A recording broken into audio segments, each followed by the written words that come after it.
काय सांगू आता संताचे उपकार, काय सांगू आता संताचे उपकार, सांगू आता संताचे उपकार, काय सांगू आता संताचे उपकार,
माझ देव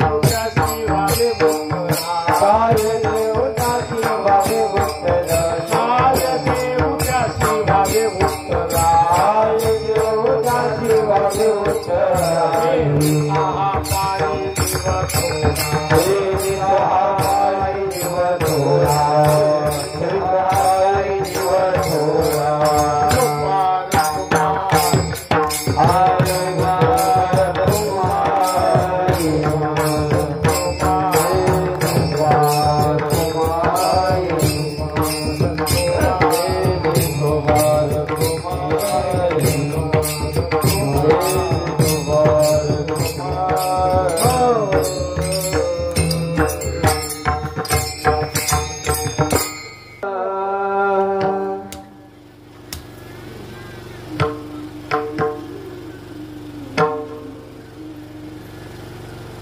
काय सांगू आता संतांचे उपकार काय सांगू आता संतांचे उपकार काय सांगू आता संतांचे उपकार काय सांगू आता संतांचे काय सांगू आता संतांचे उपकार काय सांगू आता संतांचे उपकार काय सांगू आता संतांचे उपकार काय सांगू आता संतांचे उपकार मज निरंतर जागविती मज निरंतर जागविती काय देऊयासी भावे उतराई काय देऊयासी भावे उतराई मज निरंतर जागविती मज निरंतर जागविती काय देऊयासी भावे उतराई काय देऊयासी भावे उतराई काय सांगू आता संतांचे उपकार काय सांगू आता संतांचे उपकार काय सांगू आता संतांचे उपकार काय सांगू आता संतांचे उपकार मज निरंतर जागविती जागविती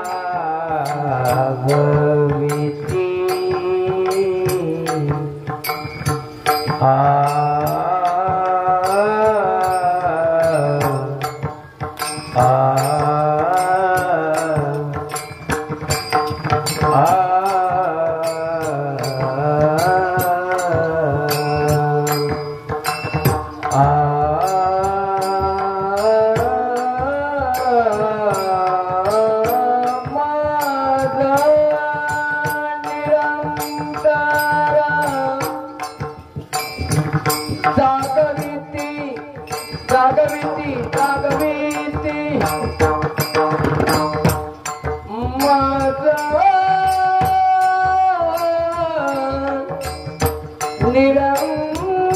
निरंतर जागविती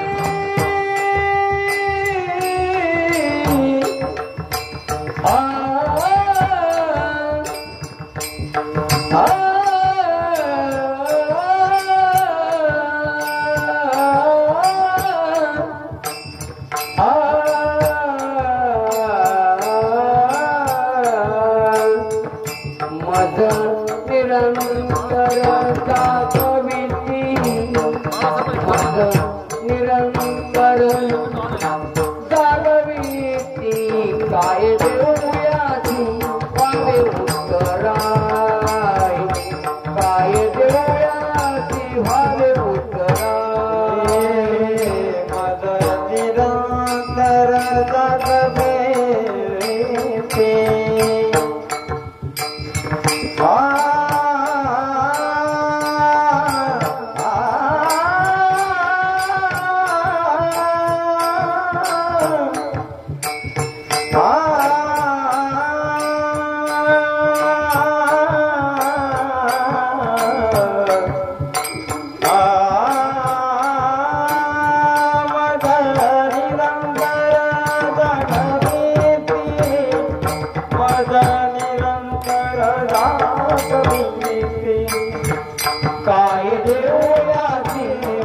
भावे पुतराए गाए देव दासी भावे पुतराए देवी तो हा पाई जीव थोड़ा जीव थोड़ा जीव थोड़ा देवी तो हा पाई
जीव थोड़ा जीव थोड़ा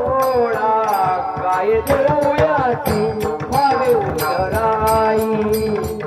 काय देऊयाची भावे उतराई हे पायी जीव थोडा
Vittala, Vittala, Vittala.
भावे उत्तराई. काय सांगू आता? काय सांगू आता संताचे उपकार. मज निरंतर जागविती. काय देऊ त्यासी भावे उत्तराई. ठेवितो हा पायी जीव थोडा. सहज बोलणे हित उपदेश. करोणी सायास शिकविती. काय देऊ त्याशी भावे उत्तराई. ठेवितो हा पायी जीव थोडा. तुका म्हणे वत्स धेनु एक चित्ती. तैसे मज येथे सांभाळित. काय देऊ त्यासी भावे उत्तराई. ठेवितो हा पायी जीव थोडा. विठ्ठला विठ्ठला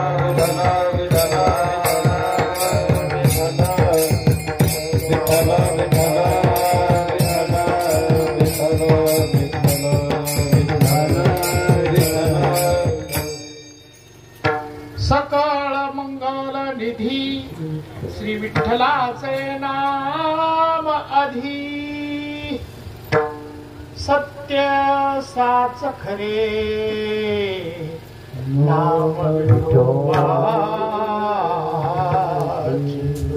आषाढी कार्तिकी तुझ्या तोंडाची गाठी हो. आषाढी कार्तिकी तुझ्या तोंडाची गाठी हो. बालवंती हो. एका जनाघरी आंबा उभी कर ठेवणी कधी हो. एका जनाघरी आंबा उभी कर ठेवणी कधी हो. बोला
करुणा करा दयाळा तुमचा अनुग्रह लादलो. पावन झालो चराचरी. मी कला कुशली काहीच नेने. बोलतो वचने अति भाविका. तुकाराम तुकाराम नाम घेता कापियम. ऐसा तुकोबा समर्थ. जेणे केला हा पुरुषार्थ. मज हृदयी सद्गुरु जेणे तारिलो हा संसार पुरु. विशेष अति अधर्म विवेकावरी. हे हृदया फुले चौफाळून या भले. वरी वैसव पाऊले श्री गुरुचे. तरी एक वेळा अवधान दिजे. सर्व सुखाशी पात्र होईजे. हे प्रतिज्ञा उत्तर माझे. ऐका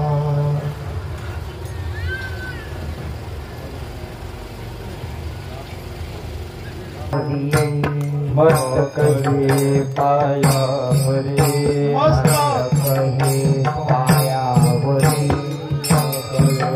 पायावरी यावर परिसंताचाय वर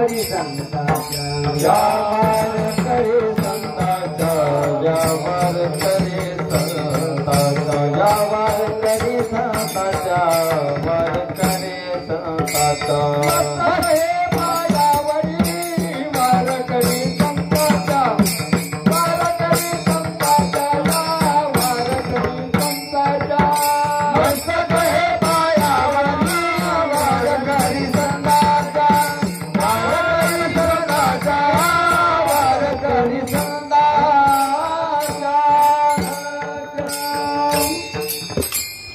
सेवेसाठी निवडलेला अभंग जगद्गुरु तुकोबराया. तुकोबरायाचं करावं इतकं वर्णन थोडं कमी पडतंय बघा. जगद्गुरु तुकोबराया ज्यानं आपल्या संसाराला लाथ मारली, ज्यानं आपला संसार जाळला आणि दुसऱ्याचा संसार सुखाचा व्हावा, हे माझ्या तुकोबरायाचं ध्येय. तुकोबरायाला वाटत होतं बुडत हे जन न देखावे डोळा येतो कळवळा म्हणून या. अशा माझ्या तुकोबरायाच्या सेवेसाठी अभंग निवडला. अभंग साधा आणि सोपा आहे.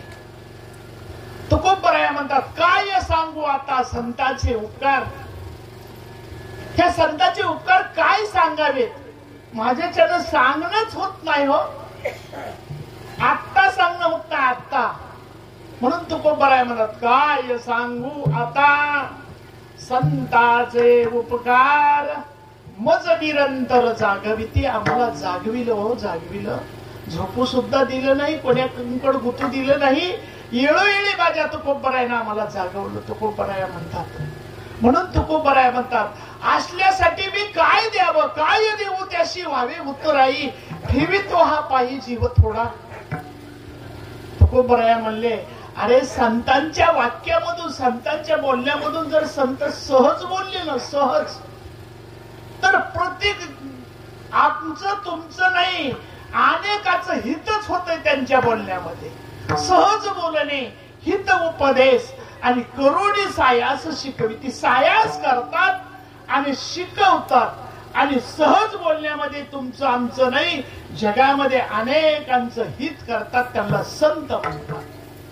तुकोबराया म्हणाले, अरे किती संतांची आणि माझे प्रेम आहे, किती अतूट नातं जोडलंय, याच्या करता वर्णनच करण्यासारखं दुसरं काहीच नाही.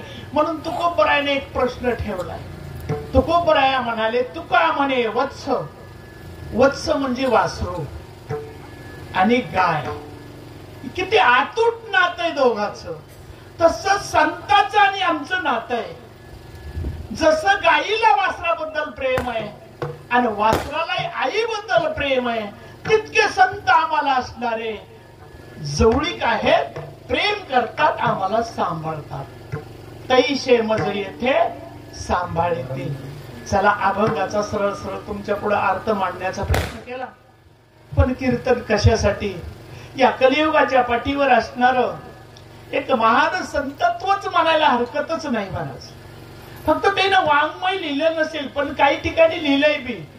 पण जगाच्या कल्याणासाठी जे शाही बाबा, आता तर महाराज लोक बालाजीकडली इकडे यायला लागले. बालाजीला जायचं बंद आहे आता, इकडे शाही बाबाकडे चालू आहे.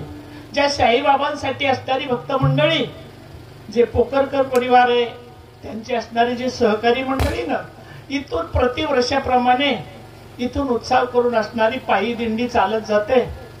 आणि त्या दिंडीचा समारोप किंवा त्या दिंडीची असणारी एक भांडारा म्हणून, अहो त्याला अनेक रूपांतर आहे, कालाही म्हणता येते, आणि अन्नदान.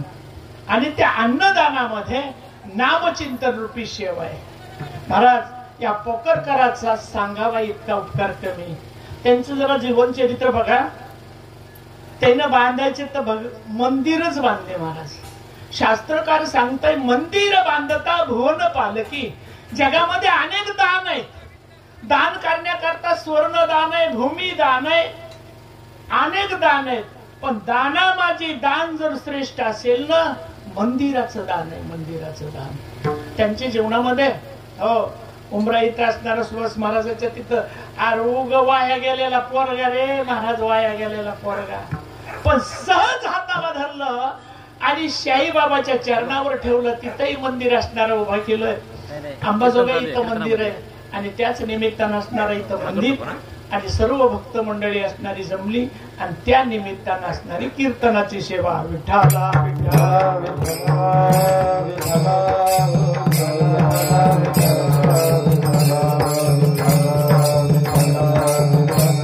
ऐका ना मंडळी, कीर्तन करण्याच्या लायकीचा मी नाही, पण तुम्ही संत मंडळी आहात. संत कृपा व्हायला पाहिजे.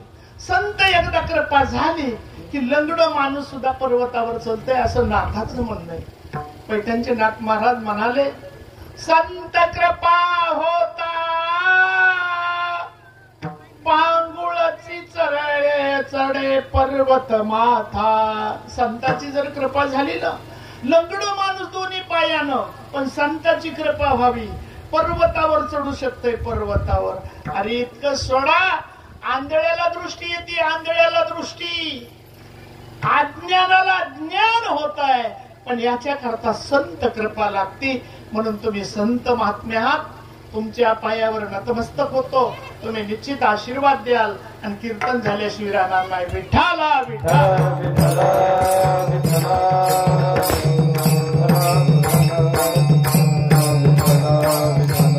दादा, या जगातल्या अनेक गोष्टी असणारे 99% असणारे खोटे, पण काही गोष्टी मात्र सत्य आहेत. बरं, संत महात्म्य सत्य, देवाचं नामचिंतन एक सत्य, आणि संतांच्या सानिध्यामध्ये केलेलं अन्नदान एक सत्य. अन्नदान बऱ्याच ठिकाणी होतंय, पण संतांच्या सानिध्यामध्ये जे अन्नदान होत आहे ना, ते अन्नदान पवित्र आहे. आणि त्या पवित्र अन्नाचं भोजन जर जीवनामध्ये प्राप्त झालं ना, आपल्या जीवनाची असणारी आचार विचार बदलण्याचे सामर्थ्य. म्हणून महाराज म्हणाले, ज्या दिवशी संतांच्या दारामध्ये भोजन मिळते तो प्रसाद आहे. देवाच्या प्रसादे करारे भोजन. तिथं अधिकार लागतोय, अधिकार कुणाच्याही नशिबात नाही दादा. म्हणून तुम्ही आम्ही या ठिकाणी प्रसादाच्या स्वरूपानं अनेकाच्या निमित्तानं जमलोत. आपलं थोर भाग्य दादा, हे बड्या बड्याला प्रसाद मिळाला नाही. तुम्ही आम्ही भाग्यवान आहेत. विठ्ठला विठ्ठला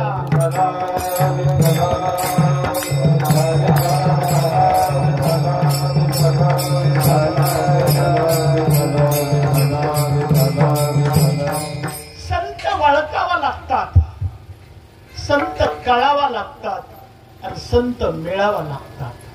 संत मिळाले तर कळाले पाहिजेत ना, आणि कळाल्याच्या नंतर ओळखीलं पाहिजे, मग त्याला संत म्हणतात. जाणीव असेल ना, कोकरकर महाराजाला अनुभव आला असेल ना, अनुभवाशी नाही महाराज. मी का घेतलं असं असणार शाहीबाबांचं असणार हे उत्सव करण्याचं, त्याला का संसार करायचा नाही का? संसारात असून पारमार्थ आहे महाराज.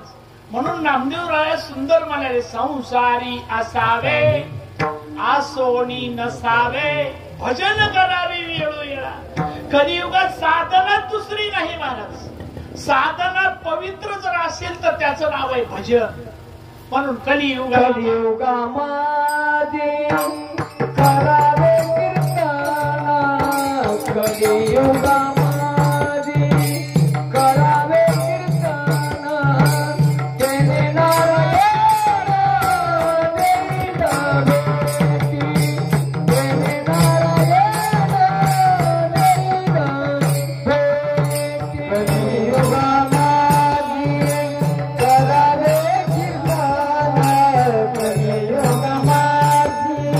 करावे कीर्तन. तेने नारायण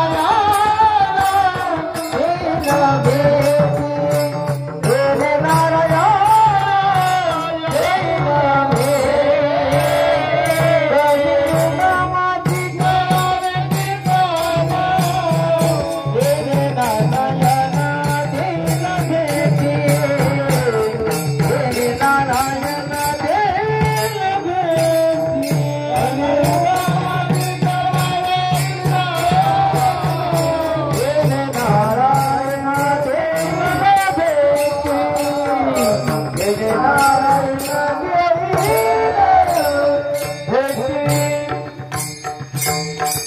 अनेक जणाला प्रश्न पडतोय, कीर्तन सगळ्याला कसं जमत?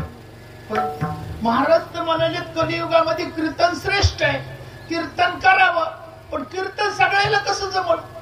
महाराज तुम्ही एक शिकला असता आणि तुम्हाला कंबर बांधता येते, तुम्हाला बोलता येते, सगळ्याला अधिकार आहे कीर्तन करण्याचा, कोणाला अधिकार नाही. सकळाशी येथे हे कीर्तन वेगळं आहे महाराज, कंबर बांधून सांगणं हे कीर्तन वेगळं आहे. पण जे कीर्तन येत आहे ते प्रत्येकाला येत आहे. इथं भेद केला नाही त्या कीर्तनाचा, जातीचा संबंध नाही, महिलांचा संबंध नाही, सकळाशी येते आहे अधिकार. आणि कलियुगी उधार हरीच्या नामे.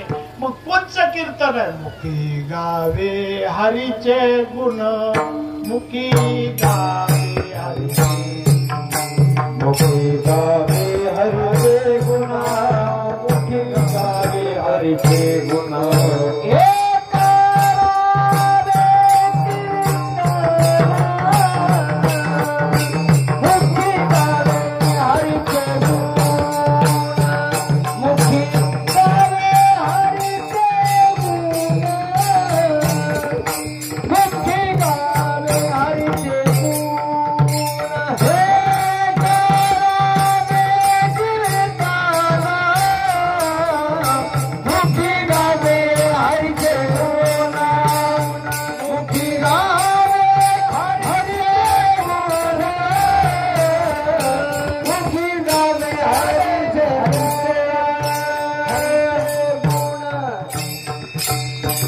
महाराज म्हणाले करावे कीर्तन, मुखी गावे हरीचे गुण.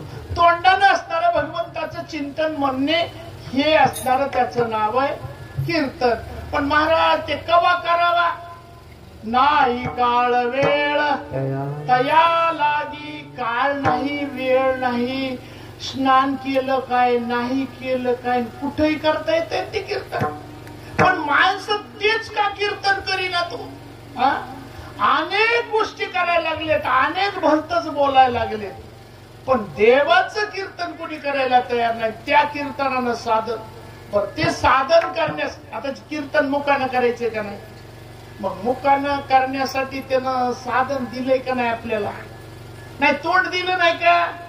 बोलायला दिलंय ना. मग ते उगं काही बी बोललं जाऊ नये. तुकोबर आहे म्हणजे माझ्या जीवनात मी काही बोललोच नाही. बोलावा विठ्ठल, पाहावा विठ्ठल, करावा विठ्ठल, जीवे भावे.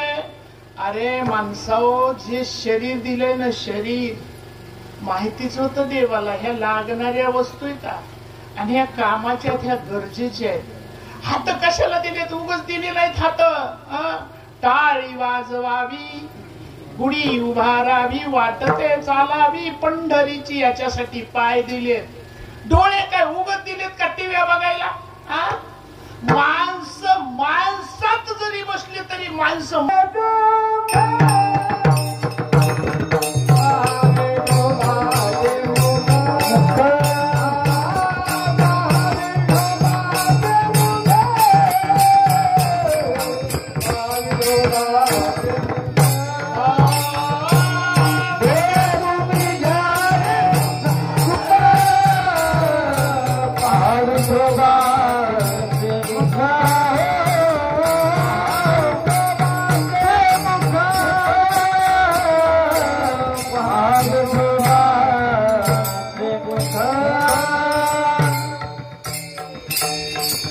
डोळ्याने भगवंताची मूर्ती पाहण्याकरता दिले, कान उगच दिले नाही. त्या कानानं भजन ऐकायचं, चांगले गुणगान ऐकायचे म्हणून कान दिले. तर काय महाराज उपकार आहे त्याचा. काही जण म्हणले महाराज कान द्यायचे होते त्यानं, पण त्या कानाच्या भावतालून का म्हणून उगा आडकुताच केला त्यानं. आणि तो मला असणारा संत महात्म्यानं दाखविला. म्हणून संतांना मला जाग केलं, जाग करून असणार. म्हणून त्यांचे उपकार जीवनामध्ये मी काय सांगू, काय सांगू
एकदा देवाने विचार केला, नामदेवराय कच्चे घरी. नामदेवराय परीक्षेमध्ये उतरले. ज्ञानोबरायला फिरता फिरता एके दिवशी खूप उशीर झाला आणि एका खेडे गावामध्ये दोघेही असणारे शिरल्यानंतर असणारा तिथं म्हणू लागले, अहो इथं काही राहण्याची सोय आहे का? लोक म्हणले, हे बघा जर कोणी बी आले तर का नाही त्या तिकडल्या कडीला एक झोपडे आणि त्यांच्या इथं जा. म्हणजे कोण आहे? म्हणजे कबीर महाराज आहेत, त्यांच्याकडे जा. म्हणजे ठीक आहे. रात्र 8-9 वाजले होते. ज्ञानोबराय आणि नामदेवराया फिरता फिरता असणारे गेले. सहज असणारा डोळा लागायची वेळ आहे. बाहेरून अंधारामधून हाक मारली ज्ञानोबरायानं, ओ कबीरजी, कबीरजी म्हणल्याबरोबर कबीरजी असणारे धावत पळत गेले. या या महाराज या. अरे आज आमचं भाग्य उदयालाच आलं. संत आले घरा, तोची दिवाळी दसरा. या महाराज या या या. महाराजांना घरी आणलं. महाराजांचे पाय धुतले आणि पाय धुतल्याच्या नंतर असणार पत्नीला विचारू लागले. म्हणजे संत मंडळी घालला आली, काही यांचा जेवणाची सोय आहे का? ती म्हणजे मालक आपण सगळे उपाशी आणि ह्याला कुठली आता जेवणाची सोय? ठीक आहे. एक लहानसा कमाल नावाचा मुलगा आहे. तो मुलाला, बाबा चिंता करू नका, करू काहीतरी. त्या पत्नीला सांगितलंय, पा संत मंडळीची तोपर्यंत सेवा कर. बघतोय आम्ही.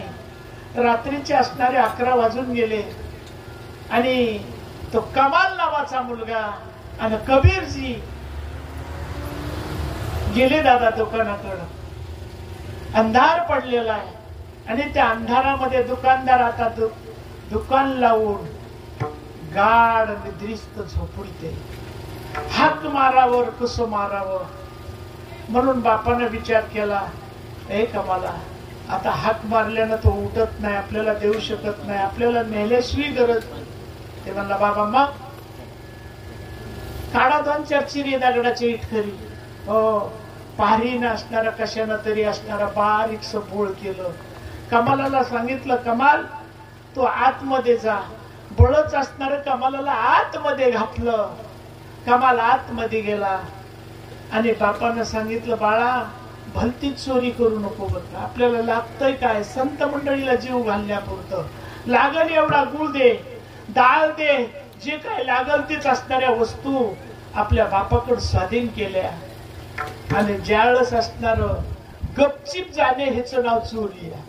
गपचिप जाणे हिचं नाव चोरी. या दुकानदार तिथंच असणारा झोपलेला होता आणि दुकानदाराला असणारा जाग करून तो बाहेर निघण्याच्या तयारीत आहे. आतमध्ये मुंडकं घातलं, दुकानदार खडबडून जागा झाला. काय मजा असं, बाप बाहेर ओढतोय आणि दुकानदारानं आतमधून पाय धरले. त्यावेळेस कमाल म्हणतो, बाबा बाबा अहो सोडा मला, तुम्ही सोडा. अरे बाबा चोरीचा आळी येईल आपल्यावर. ते म्हणला, चोरीचाच आपल्यावर आळी येईल ना बाबा, एक काम करा, माझं मुंडकं कापा इथून, जा संत मंडळी असणारी जीव घाला. काय धैर्य असेल महाराज. कबीरजीनं हातात असणारी तलवार, त्या तलवारीने असणार कमालाचं मुंडकं छाटलं आणि मुंडकं छाटल्याबरोबर पाया सहित त्या दुकानदाराकडं रक्त भडभडामध्ये वाहिलेलं आणि ते मुंडकं आणि सामाईन घेऊन घरी जातोय. घरी गेल्याच्या नंतर काय मजा असेल पहा. डोळ्याला असणारा थेंब नाही. पत्नीला हळूच बोलावलं. पत्नीला सांगितलंय, पा तू रडू नको बर का. तिनं सांगितलं नाही. ते शिर असणारा आपल्या शिंक्यावर ठेवलं आणि स्वयंपाक बनवला आणि मग संत मंडळीला उठवलं. संत मंडळी उठा, करा जेवण, करा जेवण. तुम्ही जेवण केलं नसेल ना, मग तुम्ही जर आलेला याचक असणारा जो घालणार आहे ते जर संग जेवाय असलं तर आम्ही जेवू, नाही तर आम्ही जेवणार नाही. महाराज डोळ्याच्या थेंबाप्रमाणे एक एक घास असणारा मुखामध्ये घालत होते. नाही विलाज झाला. जेवण झालं. संत मंडळी असणारी झोपली पाय चुरण्यामध्ये असणारा वेळ निघून गेला आणि तो सगळ्यांना झोपी लागल्या. बिगीनच असणारी उठण्याची संतांचा विचार आहे. इकडं काय झालं बघा, त्या दुकानदारानं आतमध्ये ओढलं. आतमध्ये ओढल्याबरोबर तसंच थंड एका राजाकडे नेलं. त्या गावच्या राजाला सांगितलं, राजासाहेब माझ्या इथं रात्री दुकान फोडलं गेलं, पहा माझी असणारी इथं दुकान पाडलंय, आतमध्ये असणारा आलाय ते मुंडका मला माहित नाही. त्या मुंडक्याचा विचारच केला नाही. राजा आहे महाराज, राजा कसा असावा बघा. महाराजांचं म्हणणं आहे, तुकोबरायाने एक वर्णन केलंय महाराज, राजा करी पाप आणि प्रजा भोगी पीडा. राजानं जर पाप केलं तर प्रजेला भोगावं लागतंय. मग तो पापिष्ट जर असला तर आता ते काय ते तुमचे तुम्ही बघून घ्या. राजा करी पाप आणि प्रजा भोगी पीडा असा जर राजा जीव असल, त्या जगातल्या लोकांना पाप भोगावं लागतंय. म्हणून त्या राजानं सांगितलं, हो गुन्हेगाराला शिक्षा करा. ते म्हणले गुन्हा लई मोठा केलाय. म्हणले त्याला असणार सुळावर द्या, सुळावर. महाराज भर चौकामध्ये एक सूळ रवला आणि त्या सुळावर कमालाचं शिर ठेवलंय. अनेक तोबाय. इकडं काय होतंय मंडळी, त्यावेळेस ज्ञानोबाराया, नामदेवराया कबीरजीला म्हणतात, कबीरजी बरं आम्ही चलतो बरं आता. नाही नाही म्हणले, संत घरला आलेत, आम्ही तसं नाही जाऊ देणार, आम्ही वाट लावीत येणार आहे. म्हणून गावाच्या बाहेर वाट लावण्याकरता जातात. ज्ञानोबारायाने विचारलं, अहो गर्दा कशाचा चाललाय, गर्दा कशाचा चाललाय. त्यावेळेस म्हणले काय की चला तरी जो सुळावर व्यक्ती होता ना, ते असणाऱ्या जाणाऱ्या संताला हात जोडत होता. संत मंडळी जाता जाता मला असणार तुमचं दर्शन व्हावं म्हणून तो हात जोडतोय. ज्ञानोबाराया जवळ गेले. ज्ञानोबाराया म्हणतात, अरे कोण आहे, ह्याचं शिर कुठं आहे. शिर नसताना हात जोडतोय, ह्याचं काय कारण आहे. त्यावेळेस मात्र कमालाच्या पाहण्याला पाहून त्या आईच्या डोळ्यावटा अश्रूच्या धारा आल्या आणि कबीरच्या डोळ्यावटा अश्रूच्या धारा आल्या. ज्ञानोबाराया म्हणतात, अहो सांगा ना काय आहे ते सांगा ना. त्यानं सांगितलं, ज्ञानोबाराया तो माझाच मुलगा आहे, त्याचं मुंडकं कुठे सांगा ना. ते म्हणले आहे घरी, या घेऊन. सुळावर असणारं ज्ञानोबारायानं त्याला खाली उतरलं आणि तुटलेलं मुंडकं वरी जोडलं आणि जोडल्याबरोबर त्या मुंडक्यानं असणारा नमस्कार घातला आणि कबीरजीने नमस्कार घातला. म्हणून तुकोबराया म्हणतात, अशा संतासाठी मी काय द्यावं, काय द्यावं काय द्याव त्यासी भावे उतराये, काय द्याव त्यासी भावे उतराये, काय द्याव त्यासी भावे उतराये, काय द्याव त्यासी भावे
उतराये, काय द्याव